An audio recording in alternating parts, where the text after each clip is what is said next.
या नमस्कार. तर हे जे सगळं ड्रामा आहे, नुसतं अनाउन्समेंट करणं की आम्ही AI लावू, ते CCTV लावू, GPS लावू. अरे इतके वर्ष काय करत होता तुम्ही? ते जे 4-5 बसेस पडले होते तिथं, ते अड्डा होता वेगवेगळ्या प्रकारचा. आणि जसं तृप्तीताई म्हणाल्या की 2 मिनिटांनी पोलीस स्टेशन आहे, स्वारगेट पोलीस स्टेशन. आणि पूर्ण तुमची एसटीची जी ऑर्गनायझेशन आहे ती इतकी मोठी आहे. तुम्ही एवढं पण तुम्हाला माहित नव्हतं की काय काय चालले होते प्रकार तिथं.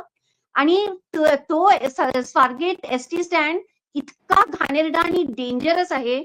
मी किती वेळा वृद्ध महिलांना तिथं त्यांना सोडायला जाते बसमध्ये, आणि अक्षरशः चिखलात, कुणाला माहिती नसतं कुठं बस आहे. म्हणजे नुसता असा प्रकार आहे की इट इज टोटली डिसऑर्गनाइज्ड. जो सगळ्यात मोठा पब्लिक ट्रान्सपोर्ट या महाराष्ट्राचा आहे, जो लाईफलाईन आहे, जिथे लोक एका गावाकडून दुसऱ्या गावाकडे किंवा सिटीमध्ये जातात, त्याला कोणीही लक्ष देत नाही. परंतु फक्त समजा कोण चीफ मिनिस्टर आले किंवा प्राईम मिनिस्टर आले आमच्या लकनी की जाऊन तिथं इनॉग्रेशन करणार, मग तातडीने सगळं साफ होतं 2 दिवसासाठी आणि मग सगळं संपून जातं. आणि आता पण ते कुठलंही GPS लावू देत. आम्ही बघितलंय पोर्श ऍक्सिडेंट नंतर काय झालं, काही नाही. तसंच ड्रायव्हिंग चालू आहे. पब्स परत चालू आहेत. तो मुलगा तो कदाचित त्याला त्याचा पासपोर्ट पण मिळाला आहे. तर हे क्रिमिनल्सना जे ते प्रोत्साहन देतात. आणि आता तर मी वाचलं न्यूज आयटम्स मध्ये की पॉलिटिकल लीडर्सची त्याचा फोटो पण आहे. हे इतकं म्हणजे ठरलेलं झालंय, whether it is from the national level किंवा स्टेट लेवल. जे असे गुन्हे करतात त्यांचा कुठंतरी रिलेशनशिप त्या पॉलिटिकल लीडर्सची असते. म्हणजे ह्याचा अर्थ काय आहे, जेव्हा ते परवा माझ्या आठवत नाही कुठला प्रकार झाला जिथं VIP वॉज इन्व्हॉल्व, आपला सलमान कोणते ऍक्टर आपले करीना कपूरचे सैफ अली खान. हो, तेव्हा 2 तासात 13 पोलीस कमिटीज नेमून इकडं तिकडं जाऊन किती मोठा ड्रामा झाला. आणि इथं जस्ट बिकॉज एक फेसलेस मुलगी 24 वर्षाची, तिच्यावर गुन्हा झाला म्हणून ती फेसलेस आहे, तिला काही पॉलिटिकल कनेक्शन नाहीयेत, कोणी तिला इन्फ्लुएन्शियलचे रिलेटिव्ह नाहीयेत, म्हणून तो सापडत नाही. असं शक्यच नाहीये. सापडत नाही असं नाही. आमचे जे पोलीस कमिशनर आहेत ते फक्त जेव्हा अजित पवार, देवेंद्र फडणवीस यांनी काहीतरी ऑर्डर दिली तर जरा ते पुढे सरकतात. कदाचित आतापर्यंत त्यांना ऑर्डर आलेली नाहीये, कारण पॉलिटिकल कनेक्शन आहेत, म्हणून ती दबली जाते ही केस. आणि that is the biggest tragedy. मागच्या आठवड्यातच इतकं वर्ष लढलेली जी IT ची मुलगी, तिला सेक्शुअल असॉल्ट करून there was a tragic death. तिचे आई वडील किती झटले ते कोर्टात, आणि शेवटी त्या गुन्हेगाराला माफ केलेलं आहे. तर तुम्ही सांगा ह्या बॅकग्राऊंडवर. आणि जेव्हा कोणी इन्फ्लुएन्शियल त्यांचे गुरु असतील, कोणी संत असतील ज्यांनी हे सगळे गुन्हे केले, त्यांना माफ करतात आणि त्यांना वापरतात की तुम्ही चालेल गुन्हा केला तरी पण आम्हाला इलेक्शनच्या वेळी आमची मदत करा. तर ही स्थिती झाली आहे. त्यामुळे कुठली स्त्री तर इथं सेफ नाहीच आहे पुण्यात. पुणे युनिव्हर्सिटीमध्ये काय होतं, नेहमी असे इन्सिडेंट्स घडतात पण ते सगळे दबलेले जातात. So it is very tragic की पुणे आधी होतं इंडिया कल्चरल सिटी, पण आता हे कल्चर जेव्हा तुम्ही बघता रोड मध्ये, हे कल्चर अजिबात नाहीये. त्या दिवशी होम मिनिस्टर अमित शहा आले तेव्हा बालेवाडीच्या तिथं ऍटलिस्ट 200-300 पोलीस लोक आले बाहेर झुरळासारखे. आणि जेव्हा इथं आपल्या पुण्याच्या रस्त्यात इतकं ट्रॅफिक जॅम, मी तर दर दिवशी 3 ट्रॅफिक जॅम्स मध्ये अडकते, परंतु तरीही एकही पोलीस दिसत नाही. मात्र जेव्हा VIP येतात तेव्हा एकदम 100, 200, 300, 500 सगळे बाहेर येतात. म्हणजे ह्याचा अर्थ काय आहे की हे जे शहर आहे ते VIP लोकांसाठी आहे का? आणि आम्ही जे सामान्य माणसं आहोत, आम्ही सगळीकडे धोके घालून आमचं जीवन आम्ही जगतोय, whether it is poor rich. हो, तुम्ही अगदी बरोबर म्हणाला. परंतु द फॅक्ट इज की पुणे जे आहे ते गव्हर्नन्स फॉर द सिटीजन्स हा मुद्दा राहिलाच नाहीये. तुम्ही कितीही प्रोटेस्ट करा, कॅम्पेन करा, पत्र लिहा, मीन्स अथॉरिटीजशी बोला, परंतु त्यांना जे करायचं तेच करतात. कारण पुणे हॅज बिकम, मागच्या वेळी पण मी सांगितलं होतं, for the builders, by the builders, of the builders.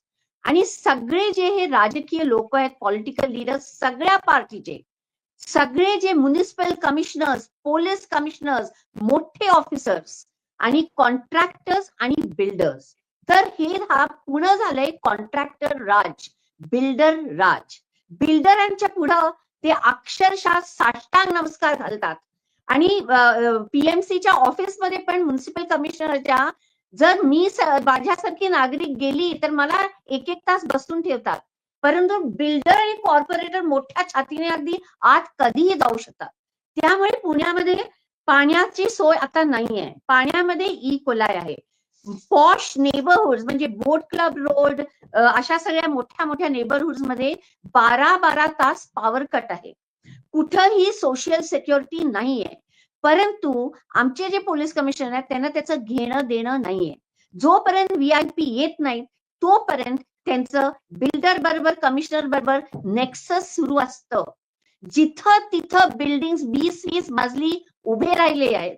जिथं जिथं म्हणजे सामान्य माणसाचं, म्हणजे एक 70 वर्षाची बाई आहे, ते जो ओढा त्या बिल्डरच्या ह्याच्यामध्ये होता, त्यांनी डायव्हर्ट करून तो ओढा दाखवला की हा 70 वर्षाच्या बाईच्या बंगलोमध्ये आलाय, तिला तिच्यासाठी कोणी बोलायला नाहीये. ते पूर्ण पाणी तिचं घर भिजून जातं, ती 3 महिने कुठतरी राहते, परंतु नोबडी इज बॉदर्ड बिकॉज पैसा, काळा पैसा आणि through builder, municipal commissioner, police commissioner आणि मी अँड पॉलिटिकल लीडर, मी एकदम रिस्पॉन्सिबिलिटी बोलते की हे सगळे जे आहेत मोठे मोठे ऑफिसर आणि नेते, त्यांना पुण्याचं घेणं देणं नाहीये. आणि औंध ऑक्ट्रॉय नाकामध्ये मी एक 3 महिन्यापूर्वी व्हिडिओ आणि फोटो काढले होते, जिथं 90 बसेस, ई बसेस त्या कॉन्ट्रॅक्टरनी असेच टाकून दिले होते तिथं. आमच्या पब्लिक लँडवर आमच्या पैशानी जे 900 बसेस घेतले, त्यातले 800 का काय घेतले, त्यातले 90 बसेस असेच आहेत. तिथं काय काय प्रकार घडत असे माहित नाही. शेवटी मी इतकं मोठं ते ट्विटरवर लिहून मग सिद्धार्थ शिरोळे का मुरलीधर मोहोळनी तो प्रकार हाती घेतला, तरी सुद्धा आज एक 20 बसेस तसेच पडलेले आहेत. म्हणजे सगळीकडे असे स्पॉट्स आहेत जिथं सेक्शुअल असॉल्ट होऊ शकतात. आणि तुम्हाला आश्चर्य वाटेल की एक बाई जरी पुण्यात चांगल्या फुटपाथवर जरी चालली तरी ती सेक्युअर अजिबात नाहीये. कारण तिथं इतकी लोक असतात आणि गुंडागर्दी, अनएम्प्लॉयमेंटचे, अनएम्प्लॉयडचा इतका मोठा प्रॉब्लेम झालाय. किंतु हे सगळे जे आपले मोठे मोठे निर्मला सीतारामन किंवा अमित शाह किंवा बाकी सगळे लीडर्सचे मुलं येत नाहीत रस्त्यावर जय श्रीराम करत.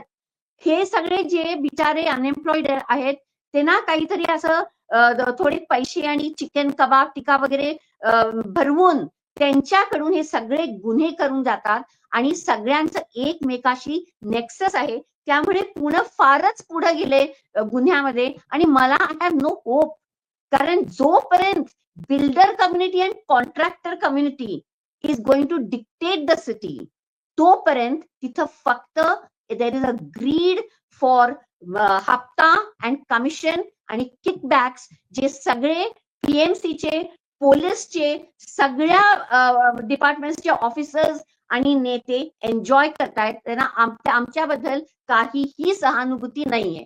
आणि हा प्रकार असाच 4-5 दिवस अजित पवार म्हणणार की त्याला गोळी मारा, फाशी द्या, हे ते करून सगळं संपवून टाकणार.